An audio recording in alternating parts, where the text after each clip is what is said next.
உங்கள் இல்லங்களில் வந்து உங்கள் உள்ளங்களை உயிர்ப்பிப்பது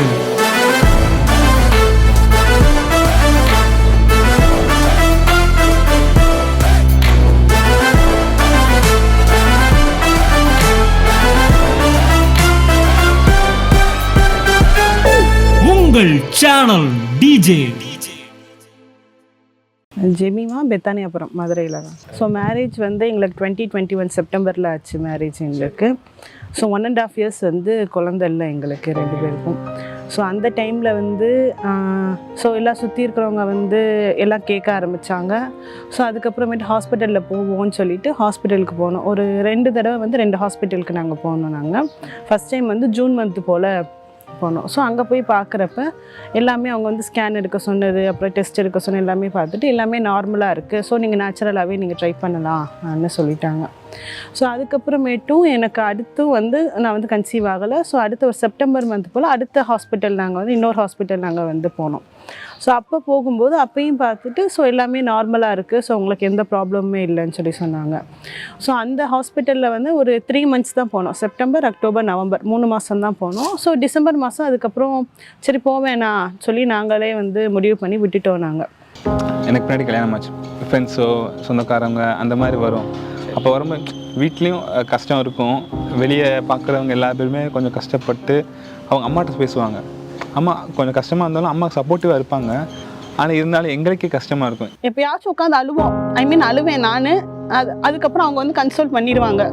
ஓகேம்மா விடு, தேவன் நமக்கு தருவார். ஃபஸ்ட்டு 6 மந்த்துக்கு வந்து நாங்கள் எதுவுமே நாங்கள் யோசிக்கலை. ஸோ எல்லோரும் கேட்குறப்ப வந்து ஆமாம் நம்ம வந்து பேபி நமக்கு ஒன்றும் இல்லையே நமக்குன்னு அதுக்கப்புறமேட்டுனா ஒரு தாட்டே எங்களுக்கு வர ஆரம்பிச்சிச்சு. எங்களுக்கு ரொம்ப கவலையாக இருக்கும். நிறையா வருத்தங்கள் வரும், அழுகைகள் வரும். நான் வெளியே காட்ட மாட்டேன் அழுகையை. மேக்ஸிமம் எனக்கு வரும், ஆனால் வெளியே காட்ட மாட்டேன். வீட்டில் தான் அழுவாங்க. அழுகும்போது நான் அவங்க சமாதானப்படுத்த அவங்களுக்கும் ஒரு வேர்டு வந்துச்சுன்னா, யுத்தம் செய்வார் கர்த்தர், உனக்காக யுத்தம் செய்வார், எனக்கும் கர்த்தர் யுத்தம் செய்வார்னு தான் வேர்டு வரும். அந்த வேர்டை தான் சொல்லி சொல்லி அவங்கள ஆதரவுப்படுத்துவேன். ஸோ அதுக்கப்புறம் வந்து 2023 ஜான்வரியில் தான் வந்து அன்னை ஒரு சின்ன ஸ்பார்க் மட்டும் சொன்னாங்க. இதோ பிள்ளைகள் கத்தரால் வரும் சுதந்திரம், கற்பத்தின் கனி அவரால் கிடைக்கும் பலன். ஸோ அது இங்கிலீஷ் பைபிளில் எப்படி இருக்குன்னா, childrens are gift from the காட்னு சொல்லி இருக்கு. ஸோ வந்து பிள்ளைங்க வந்து கடவுள் கொடுக்குற கிஃப்ட்டுன்னு சொல்லி சொன்னாங்க. ஸோ அது வந்து ஒரு சின்ன ஸ்பார்க்காக சொல்லி முடிச்சுட்டாங்க அண்ணே. பட் ஆனால் அந்த வசனம் எனக்கு அது ரொம்ப எனக்கு டச்சிங்காக இருந்துச்சு. இந்த வருஷத்தில் கர்த்தர் உங்களுக்கு ஒரு குழந்தையை தருவார். நன்மையான எந்த ஈவும் பூரணமான எந்த வரமும் பரத்திலிருந்து உண்டாகி ஜோதிகளின் பிதாவின் இடத்தில் இறங்கி வருகிறது. உங்களுக்கு கர்த்தர் நல்ல ஒரு குழந்தை இந்த வருஷம் தருவார். ஸோ அந்த டைமில் வந்து நான் யோசித்தேன், அப்போ அந்த சில்ட்ரன் வந்து பேபி வந்து காடு தர கிஃப்ட்னா அதுக்கு நான் எதுக்கு வந்து செலவு பண்ணணும்? ஹாஸ்பிட்டல்னு இப்போ எதுக்கு ட்ரீட்மெண்ட் பார்த்து நான் எதுக்கு செலவு பண்ணணும்? அது இல்லாமல் இப்போ கிஃப்ட்டுன்னு சொல்லியிருந்தால் அது எனக்கு ஃப்ரீயாக தானே வரணும். அப்போ வந்து மார்ச் மந்த் என் பர்த்டே. திருப்பி அன்னைகிட்ட ப்ரேயர் பண்ண போகிறப்ப அன்னை மார்ச் மந்தில் சொன்னாங்க, உனக்கு எல்லாரும் ஒரு பர்த்டே கிஃப்ட் கொடுத்துருப்பாங்க, பட் தேவன் உனக்கு கொடுக்குற கிஃப்ட் வந்து கற்பத்தின் கனி. அடுத்த வருஷம் பர்த்டேப்போ கையில் ஒரு குழந்தை இருக்கும். இதுதான் வந்து அன்னை சொன்னது. அந்த மந்த்து வந்து ஆஃபரிங் கொடுத்து ப்ரேயர் பண்ணும்போது எங்களுக்கு முன்னாடி ஒரு கப்பிள் ப்ரேயர் பண்ணாங்க. ஸோ அவங்களோட பேபி வந்து அன்னை எங்களுக்கு ப்ரேயர் பண்ண ஸ்டார்ட் பண்ணிட்டாங்க. அந்த பேபி வந்து திருப்பி போன பேபி திருப்பி வந்துச்சு. வந்து அண்ணனையும் இவங்களையும் கூப்பிட்டு பாய் சொல்லிட்டு போச்சு. அப்போ பாய் சொல்லி அது நார்மலாக பாய் சொல்லி முடிச்சாச்சு. அன்னை ப்ரேயர் முடித்த பிறகு சொன்னாங்க, இது வந்து ஒரு ப்ரொஃபட்டிக் ஆக்ஷன்ப்பா, அடுத்த வருஷம் ஏப்ரல் மாதம் பாரு உன் கையில் ஒரு குழந்தை இருக்கும் சொல்லி இவங்ககிட்ட அன்னை சொன்னாங்க. அது நடந்துச்சு. ஸோ அதுக்கப்புறமேட்டு ஹாஸ்பிட்டலே போகலை, நாங்கள் ஃபுல்லாகவே நாங்கள் போகலை. ஸோ மே மந்த்து நாங்கள் வந்து செக் பண்ணி பார்க்கும்போது எங்களுக்கு வந்து பாசிட்டிவ்னு ரிசல்ட் வந்துச்சு. அது கரெக்டாக அந்த 1 மந்த்து அந்த டைம் ரொம்ப ஹாப்பியாக இருந்துச்சு. அதை அந்த கடைசி நைட்டில் தான் நாங்கள் அதை பார்த்தோம். அந்த பார்க்கும்போது நைட்டில் 3 மணிக்கு 3:30க்கு பார்த்தோம் நாங்கள். அந்த சமயம் ரொம்ப ஆச்சரியமாக இருந்துச்சு. நைட்டில் பார்த்தோம் நாங்கள். ரொம்ப 3 மணிக்கு தான் ஏர்லி மார்னிங் நாங்கள் பார்க்குறோம். ரொம்ப ஆச்சரியமாக இருந்துச்சு. அந்த ஃபுல்லாக தூங்கவே இல்லை. அப்படியே அதிர்ஷ்டம் சந்தோஷமாக இருந்துச்சு எங்களுக்கு. அதுக்கப்புறம் எங்களுக்கு ரொம்ப ஹாப்பி. ஸோ அது வந்து எல்லாருமே வந்து அந்த வந்து ப்ரெக்னன்சி டைமில் எல்லாருமே சொல்லுவாங்க, இது வந்து இந்த ஜெண்டராக இருக்கும், பையன் பொண்ணு எல்லாருமே சொல்லுவாங்க. பிறந்தது எங்களுக்கு வந்து பெண் குழந்தை. ஸோ அதுக்கப்புறம் நாங்கள் யோசித்த பிறகு தான் சொன்னோம், அந்த ஏப்ரல் மந்த் அன்னி சொன்னாங்க, இது மாதிரி ஒரு குழந்தை அவங்க கூட நிற்கும் நான் சொன்னது. ஸோ அங்கே வந்தது அது வந்து கேர்ள் பேபி தான் வந்துருந்துச்சு.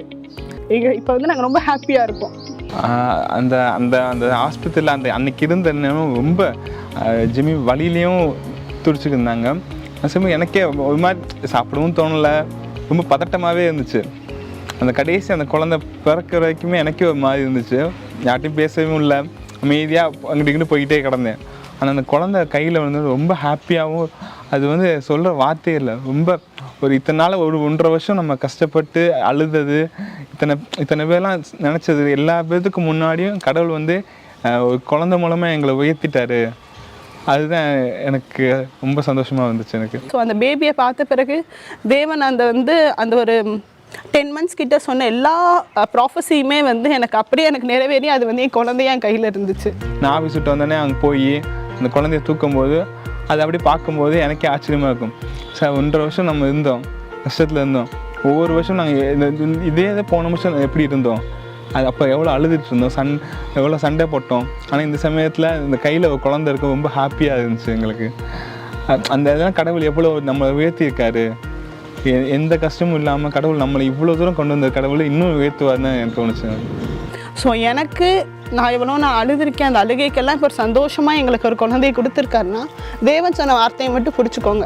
ஐ மீன் மக்கள்னால் ஏதாச்சும் ஒன்று சொல்ல தான் செய்வாங்க, சுற்றி இருக்கவங்க ஏதாவது சொல்லுவாங்க, அதெல்லாம் பெருசாக எடுக்காமல் தேவன் சொன்ன வார்த்தையை மட்டும் நம்ம பிடிச்சிக்கிட்டோன்னா கண்டிப்பாக அதுக்குரிய மிராக்களை வந்து நம்ம பார்ப்போம். 6th அண்ணன் எனக்கு தெரியும். அப்போ இருந்தே நான் அண்ணனோட வளர்ச்சியும் பார்க்குறேன், அண்ணன் என்னையும் பார்க்குறாங்க, இவன் எப்படி வளர்றான் அப்படின்னு பார்க்குறாங்க. என்னை ஒவ்வொரு விஷயத்தையும் பேசும்போதும் அண்ணன் எனக்கு இப்படி பேசக்கூடாது, அப்படி பேசணும், இப்படி நடந்துக்கூடாது, அப்படி நடந்துக்கணும், அந்த வார்த்தை மூலமாகவும் சொல்கிறாங்க அண்ணன். அது இந்த விஷயத்துலையும் எனக்கு அண்ணன் ஜெபம் மூலமாக என்னை ரொம்ப கைட் பண்ணாங்க. கடவுள் வந்து ஒரு வார்த்தை உங்களுக்கு கொடுப்பாரு, அந்த வார்த்தையை பிடிச்சிக்கணும், அதேமாதிரி அவங்க மேலே நம்பிக்கை வைக்கணும். சாட்சியோட குழந்தை எங்கள் பேபி. இந்த பேபி தான் ரொம்ப 1.5 வருஷம் நாங்கள் வந்து ரொம்ப இதாக இருந்ததுக்கு ஒரு நல்ல அழகான குழந்தைய கடவுள் கொடுத்தாரு. அதுக்காக நான் கர்த்தருக்கு நன்றி சொல்லிக்கிறேன்.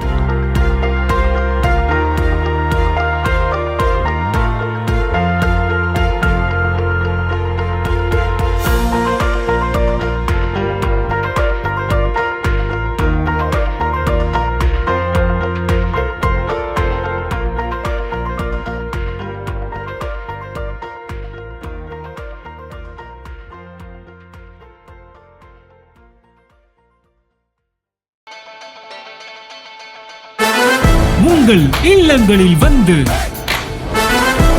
உங்கள் உள்ளங்களை உயிர்ப்பிப்பது